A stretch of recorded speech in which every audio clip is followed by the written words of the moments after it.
श्रोते हो, गुलमोहर हा शब्द आपण दिलेला होता आणि खरं सांगायचं तर आपले साहित्यिक मान्यवर एवढे प्रतिभासंपन्न आहेत की त्यांनी आपल्या या शोमध्ये जणू काही गुलमोहराचा सडाच पाडून टाकला. आपल्या शब्दांच्या माध्यमातून ही जी शीतलता आहे त्या शीतलतेचं शिंपडण केलं, तो गारवा निर्माण केला. या धगधगत्या उन्हामध्ये आजच्या शोमध्ये या गुलमोहर शब्दाच्या अनुषंगाने जणू काही शीतलता निर्माण झालेली आहे, नाही का? आणि या अनुषंगाने श्रोते हो, आपण आपल्या आजच्या शोमधल्या पुढच्या एका सुंदर कवितेकडे वळूयात, ज्यामध्ये अश्विनी कोलंबे मॅडम लिहित आहेत. अश्विनी कोलंबे मॅडम यांनी ठाणे येथून लिहिलं आहे की गुलमोहराच्या पाकळ्यांना कवटाळलं होतं मी उराशी. गुलमोहराच्या पाकळ्यांना कवटाळलं होतं मी उराशी, माझ्याच नशिबाच्या सारीपाटावर हारले होते मी स्वतःशी.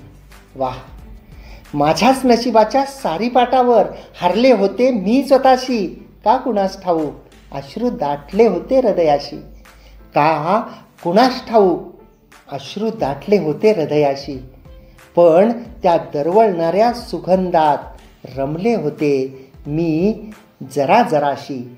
पण त्या दरवळणाऱ्या सुगंधात रमले होते मी जरा जराशी, मी जरा जराशी, जरा जराशी. वाह वाह! तर गुलमोहराच्या पाकळ्यांना कवटाळलं होतं मी उराशी, माझ्याच नशिबाच्या सारीपाटावर हारले होते मी स्वतःशी. जेव्हा आपण स्वतःशी हारतो, जेव्हा डोळ्यामध्ये अश्रू दाटतात, हृदयामध्ये विचारांचं वादळ सुरू होतं आणि जेव्हा पुढची वाट धुसर होते, तेव्हा गुलमोहराची पाकळ्या, गुलमोहराचं ते झाड, गुलमोहर पाहिल्यानंतर आपल्याला जगण्याची एक नवी दिशा, जगण्याची एक नवी आशा सापडते. तर त्या जगण्याच्या नव्या आशेला, जगण्याच्या नव्या दिशेला आणि खिन्न झालेल्या मनामध्ये जेव्हा आपण गुलमोहराच्या पाकळ्या पाहतो, त्या गुलमोहराच्या पाकळ्यांना आपण उराशी कवटाळतो, तेव्हा आपल्या जीवनातलं दुःख जे आहे ते काही प्रमाणामध्ये कमी होतं. असे सुंदर असे भाव या अप्रतिम अशा रचनेमध्ये होते. खूपच गहिरे असे भाव मांडणाऱ्या या सुंदर अशा कवितेनंतर आपण आपल्या आजच्या शोमधल्या पुढच्या चारोळीकडे वळूयात. कृपा घोलप मॅडम यांनी लिहिलं आहे. कृपा घोलप मॅडम लिहित आहेत की आयुष्य असं पण असावं, गुलमोहरासारखं जपावं. आयुष्य असं पण असावं, गुलमोहरासारखं जपावं. सप्तरंगांचा सडा असावा, नात्यात न तुटणारा गोडवा. सप्तरंगांचा सडा असावा, नात्यात न तुटणारा गोडवा. आणि खरं आहे की गुलमोहरासारखं एकमेकांना जपलं पाहिजे. आपण खूप वेळा पाहतो की जेव्हा आपला काळ चांगला असतो, आपले दिवस चांगले असतात, सुखामध्ये खूप साऱ्या माणसांची गर्दी असते, यशस्वी माणसांना अनेक दूरदूरची नाती जोडली जातात. परंतु जेव्हा आपण दुःखामध्ये असतो, आपण संकटांमध्ये असतो किंवा आपल्या जीवनामध्ये ग्रीष्म आलेला असतो, उन्हाच्या झळा आपण सोसत असतो, त्यावेळी नात्यामध्ये कोणीही नसतं, तेव्हा आपण एकटे असतो. त्यामुळं जेव्हा आपण गुलमोहराकडे पाहतो तेव्हा सप्तरंगांचा जो सळा आहे गुलमोहराचा, तो आपण पाहिल्यानंतर आपल्याला असं वाटतं की हा जो गुलमोहर आहे हा किती विपरीत परिस्थितीमध्ये फुलतो आहे, किती विपरीत परिस्थितीमध्ये अगदी अभिमानाने डोलतो आहे. सगळीकडं वाळलेली पानं, झालेली पानगळ असतानासुद्धा हा अगदी अभिमानाने तो मिरवतो आहे. त्या अनुषंगानं की नात्यात न तुटणारा गोडवा असावा, म्हणजे ऊन असो की सावली असो, सुख असो की दुःख असो, परिस्थिती कशीही असो, नात्यामध्ये हा गोडवा असला पाहिजे. तो नात्यातला गोडवा हा टिकवला पाहिजे. या अनुषंगानंची मॅडमची ही अप्रतिम अशी चारोळी होती श्रोते हो. आणि याबरोबरच पुढच्या आपण एका रचनेकडे वळतोय, ज्या सुंदर अशा रचनेमध्ये आशू या नावाने मॅडम लिहित आहेत. अश्विनी सागर मेहता मॅडम यांनी पुणे येथून लिहिलं आहे. आशू या नावाने अश्विनी सागर मेहता मॅडम लिहित आहेत पुणे येथून की तप्त उन्हातही गुलमोहर भरगच्च रक्तवर्णी फुलांनी दाटतो. तप्त उन्हातही गुलमोहर भरगच्च रक्तवर्णी फुलांनी दाटतो. आठवणीतील बनुनी तू गुलमोहर, आठवणीतील बनुनी तू गुलमोहर. क्षणोक्षणी आपलासा वाटतो, क्षणोक्षणी आपलासा वाटतो. वाह!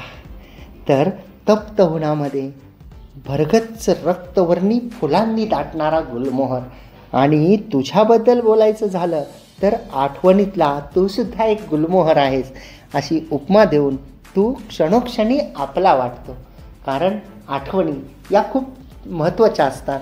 खूप अगदी म्हणजे आठवणींशी आपलं खूप जवळचं असं नातं असतं. आपण ज्यांच्यासोबत वेळ घालवतो, आपण ज्यांच्यासोबत आयुष्याचा प्रवास करतो, आपण ज्यांच्यासोबत राहतो वागतो, त्यामध्ये कुटुंबातील असतील, कुटुंबाच्या बाहेरचे असतील, तिथलं वातावरण कसं आहे, ते आनंदी आहे का, ते नकारात्मक तर नाही ना, या गोष्टी माणसाच्या आयुष्यामध्ये खूप मॅटर करतात. आपण घरामध्ये असू, आपण बाहेर असू, तिथलं वातावरण जर सकारात्मक असेल किंवा आपण सकारात्मक ठेवण्यासाठी जर पावलं उचलत असू तर निश्चितपणे जीवन हे खूप सुंदर आहे असं वाटायला लागतं. आणि जी दुःख आहेत, जे प्रॉब्लेम आहेत ते छोटे वाटायला लागतात.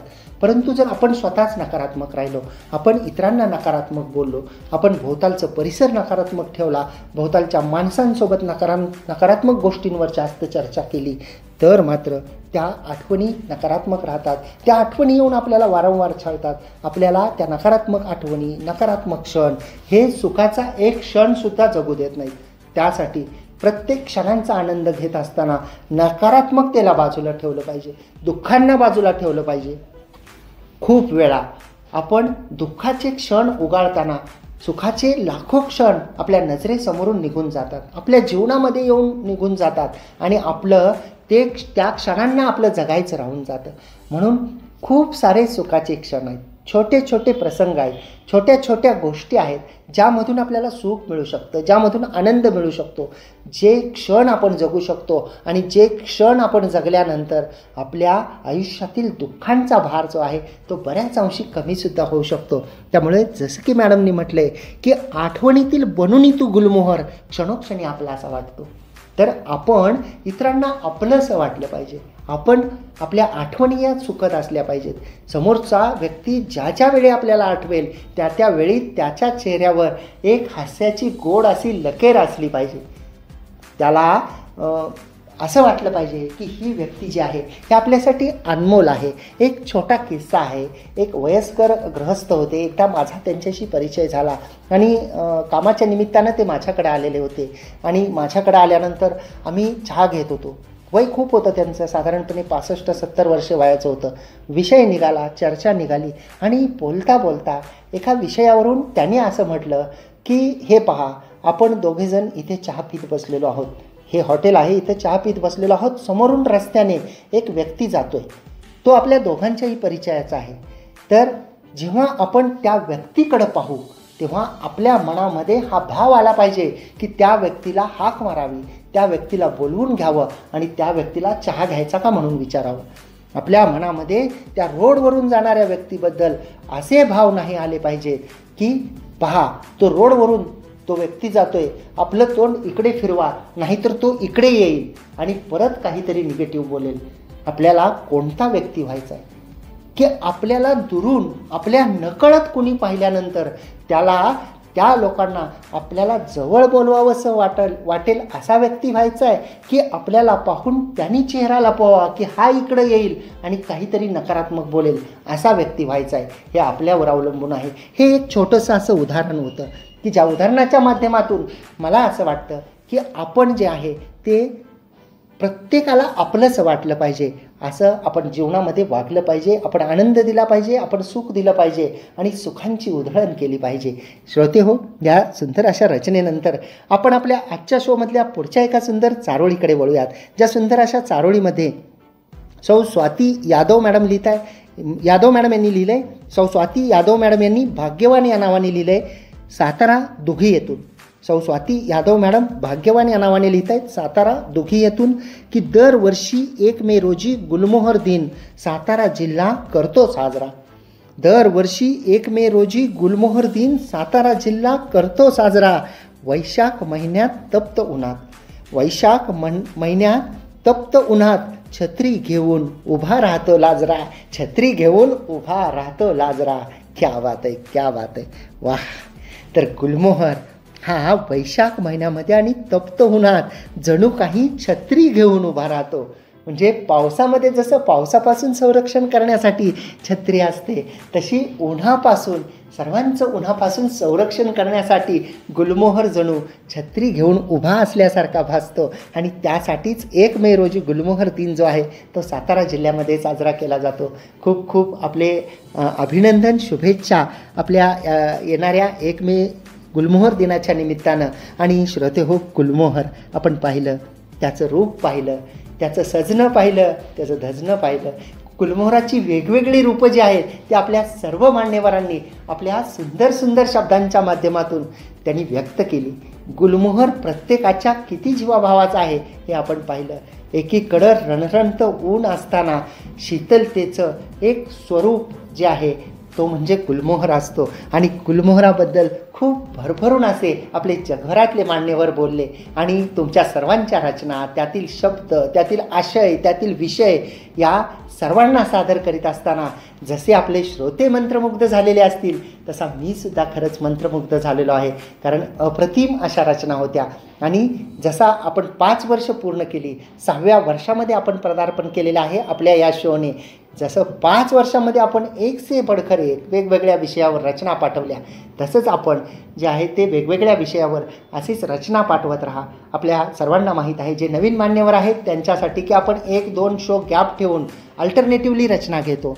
म्हणजे आज जर आपली रचना आलेली असेल तर एखादा किंवा दुसरा 2 शो आपण गॅप ठेवून सर्वांना संधी मिळण्याच्या दृष्टीनं आपण हा उपक्रम राबवत असतो. आपल्याला व्हॉट्सअप ग्रुपला जे आहे ती पोस्ट येईल, त्या अनुषंगाने आपण रचना पाठवाव्यात. आणि